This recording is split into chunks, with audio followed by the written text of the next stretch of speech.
paz con nosotros mismos y a veces tampoco con los hermanos. Y llámense hermanos los miembros de la familia, los miembros de la Iglesia de Dios, en fin. El primer conflicto en este mundo surgió después de la entrada del pecado. Adán y Eva, que habían sido una pareja que siempre había vivido en armonía y paz después del pecado, ellos empezaron a discutir y a acusarse uno al otro cuando Dios los confrontó con su pecado. A partir de allí, los conflictos siempre han formado parte de la realidad humana. Hubo conflictos en la época de los patriarcas, de los jueces, de los reyes. Siempre hubo conflictos a lo largo de la historia humana. En la iglesia primitiva no fue diferente. A veces nosotros idealizamos a los hermanos del primer siglo. Inconscientemente creemos que ellos eran unos angelitos, pero eso no es verdad. Esta semana veremos algunos de los conflictos que la iglesia primitiva enfrentó y la forma como los hermanos en ese entonces resolvieron los conflictos. Nosotros hoy necesitamos aprender de ellos y resolver también los conflictos de la misma forma. Veamos el primer conflicto en la iglesia primitiva. Surgió por causa de preconceptos raciales. Mira lo que dice Hechos 6:1. Por aquellos días, al multiplicarse el número de los discípulos, surgió una queja de parte de los judíos helenistas en contra de los judíos nativos. Los judíos helenistas eran los griegos. ¿Y cuál era la queja? Pues el texto sigue diciendo, porque sus viudas eran desatendidas en la distribución diaria de los alimentos. De acuerdo con este texto, uno de los primeros conflictos que surgió en la iglesia primitiva surgió al multiplicarse los discípulos. Claro, es fácil conservar la unidad cuando somos pocos.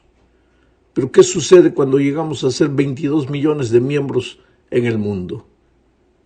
Pues ahí las cosas son más difíciles, porque no somos una familia de 4 o 5 personas. Somos una familia mundial. Diferentes culturas, razas, en fin. Bueno, el primer conflicto en la iglesia primitiva no fue teológico, fue racial. No tenemos evidencia de que la acusación que los griegos cristianos hacían fueran acusaciones reales, pero si ellos estaban descontentos, debe haber habido algún motivo, algún fondo de verdad en la queja que ellos presentaban. O entonces tal vez los cristianos judíos estaban dando la impresión de favorecer a las viudas judías y olvidarse un poco de las viudas griegas. La verdad es que surgió un conflicto. Es una pena que el ser humano sea así.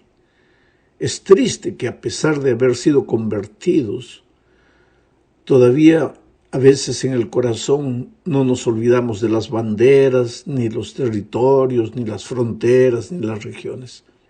Gálatas 3, 27 y 28 dice, porque todos ustedes, los que han sido bautizados en Cristo, están revestidos de Cristo. Ya no hay judío ni griego, no hay esclavo ni libre, no hay varón ni mujer, sino que todos ustedes son uno en Cristo Jesús.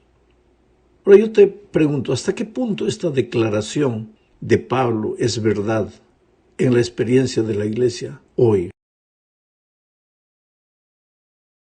Es posible que, por ejemplo, este sábado de mañana, al estudiar esta lección, digamos amén a la declaración de Pablo de que en Cristo ya no hay banderas ni nacionalidades.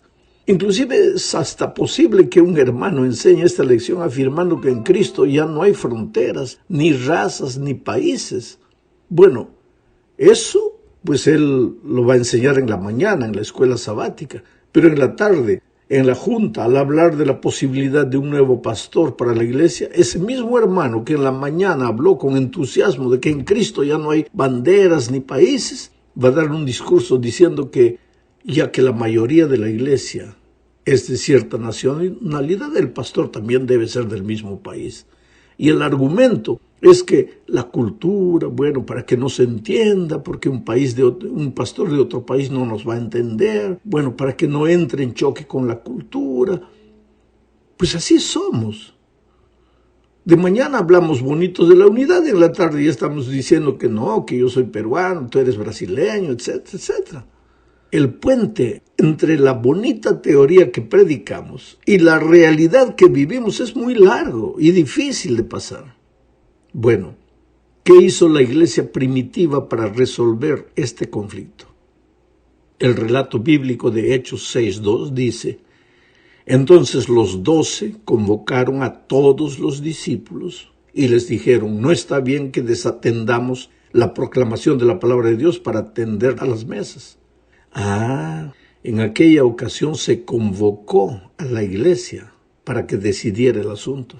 Y como resultado de eso, pues se escogió hombres dedicados especialmente a la atención y al servicio de la iglesia, mientras los apóstoles solo se dedicaron a la predicación del evangelio. O sea, el conflicto se resolvió en esa ocasión convocando a la iglesia, discutiendo el asunto y finalmente tomando una decisión que todos estuvieron dispuestos a cumplir.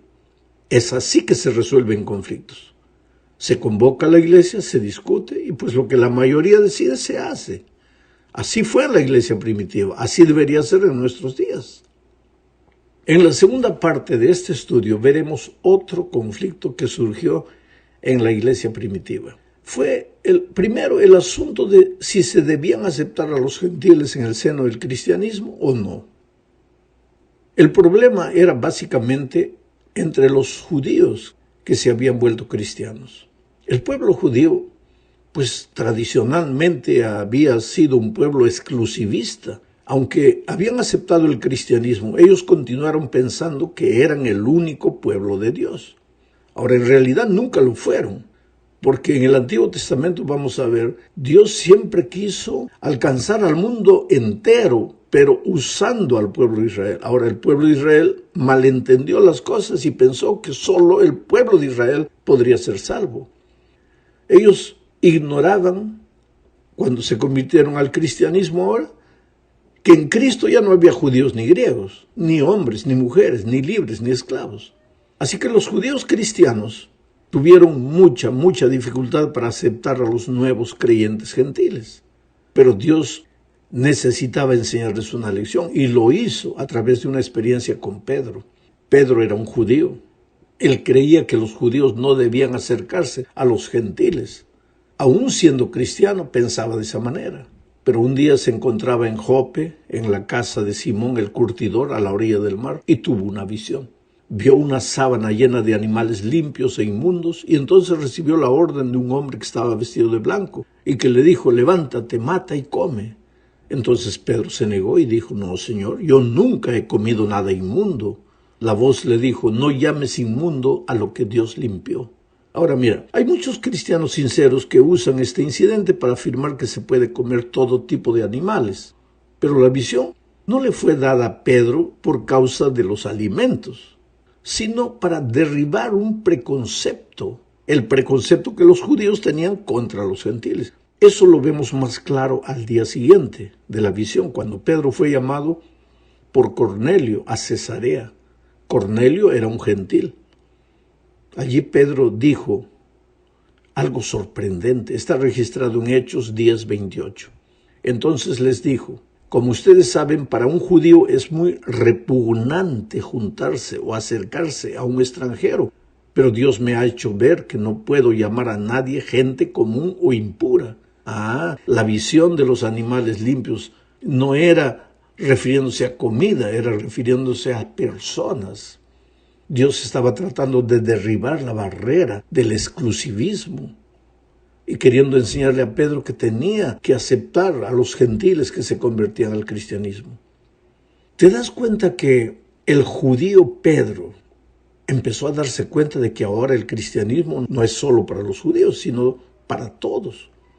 Ahí cuando fue a Cesarea y oyó a Cornelio, y Cornelio le dijo también que había tenido una visión y que por eso lo mandó llamar. Entonces Pedro declara en Hechos 10:34 al 36 lo siguiente: entonces Pedro empezó a hablar y dijo: en verdad comprendo ahora que Dios no hace acepción de personas, sino que a Él le agrada todo aquel que le teme y hace justicia, sea de la nación que sea.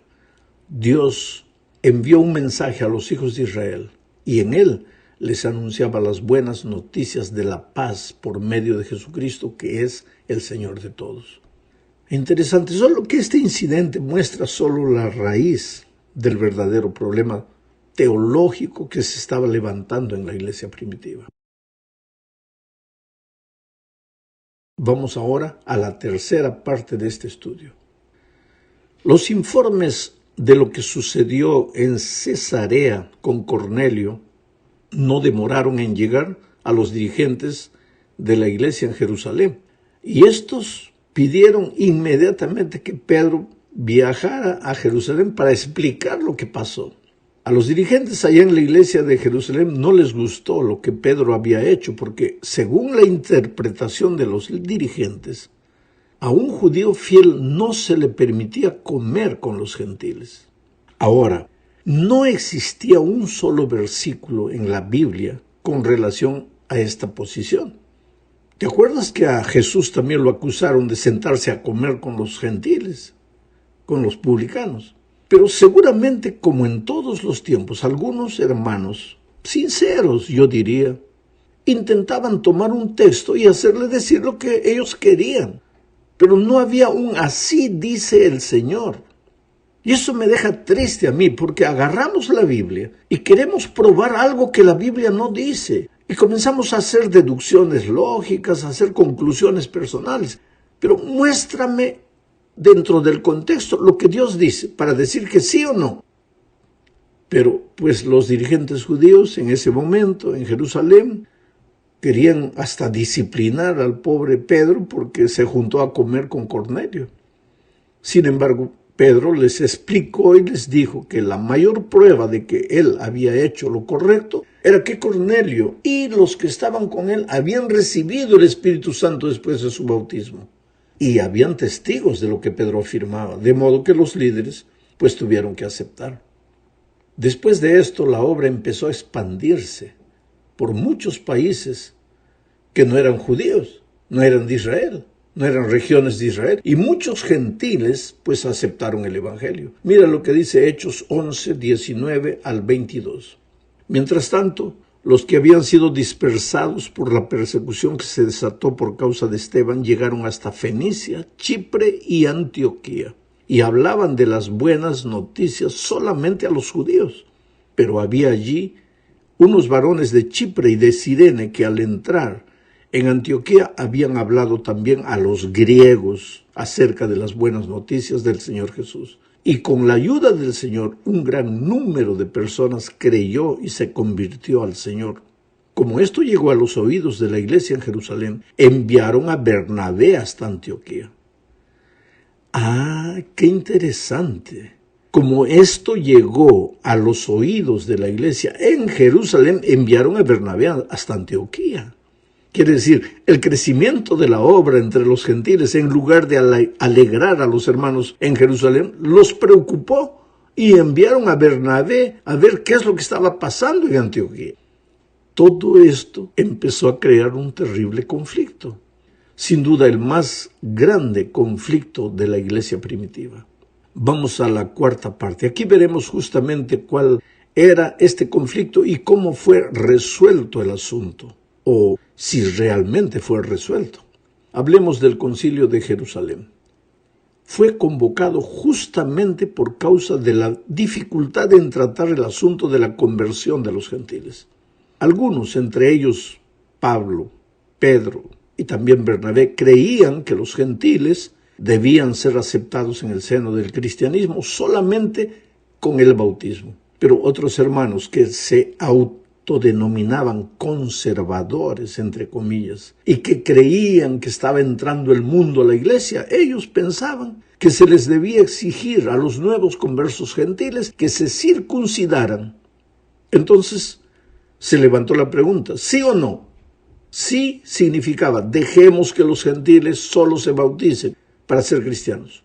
No significaba, exijamos que los gentiles, además de bautizarse, sean circuncidados.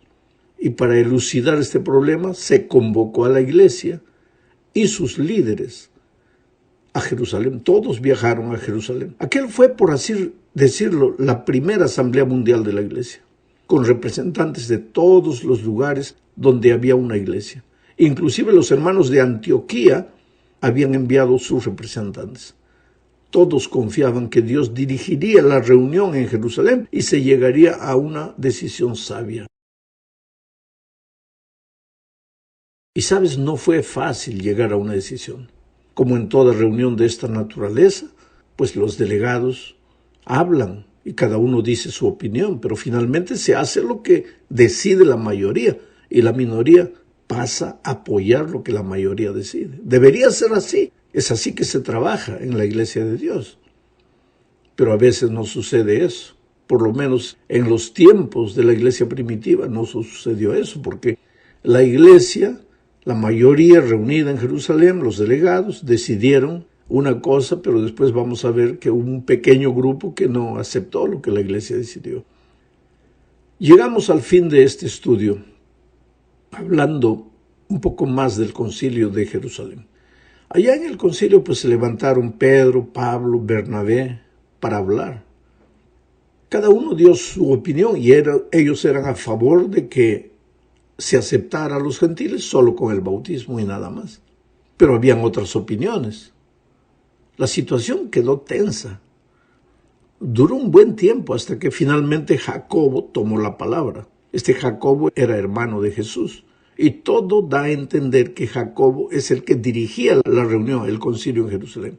Y Jacobo citó al profeta Amós para decir que el evangelio no era solo para los judíos, para Israel, era para todos los gentiles. Jacobo citó a Amós en el capítulo 9. Allí en ese capítulo existen alusiones a la salvación de las naciones, pero no solo en Amós. En otros profetas del Antiguo Testamento también hay declaraciones de que a través de Israel Dios quería alcanzar a todo el mundo. Sabes, desde el principio la intención de Dios era salvar al mundo a través del testimonio y de la experiencia de Israel. El propio llamado que Dios le hizo a Abraham incluía una bendición para todas las naciones a través de él y de sus descendientes. Bueno, la conducción del Espíritu Santo, el ministerio de Pedro, Bernabé y Pablo entre los gentiles y la conversión de muchos gentiles eran evidencia de que no podía dejarse este asunto así. Eran evidencias contundentes de que debería haber lugar para los gentiles dentro del cristianismo. Estos testimonios que Pedro, Pablo, Bernabé dieron ayudaron a los dirigentes cristianos de Jerusalén a darse cuenta de que muchas profecías del Antiguo Testamento se estaban cumpliendo en ese entonces y tomaron una decisión. ¿Cuál fue la decisión? Con excepción de que ellos respetasen las leyes de la alimentación, que estaba especificado en la palabra de Dios, en el Levítico, la iglesia decidió no pedirles más nada a los gentiles que se volvían cristianos. Solo deberían ser bautizados y nada más. Y ahí estaba resuelto el asunto. Cuando los delegados volvieron a Antioquía y dieron la noticia, los hermanos se alegraron en Antioquía. Y todos los gentiles esparcidos por el territorio de aquel tiempo, pues se alegraron. Sin embargo, algunos pocos hermanos salieron descontentos. Y son esos hermanos que perturbaron todo el ministerio de Pablo. Fue esa la razón que llevó a Pablo a escribir la epístola a los Gálatas. Ellos perturbaron y seguramente pues opinaban y decían, no, que la iglesia cayó, que el mundo está entrando a la iglesia. Quiere decir, hermanos que en realidad no estaban convertidos, porque cuando una persona está convertida, aprende a trabajar en equipo. La iglesia de Dios es un cuerpo. Si la mayoría de los miembros decide algo, pues se hace lo que la mayoría decidió. Si nosotros aprendiéramos esto,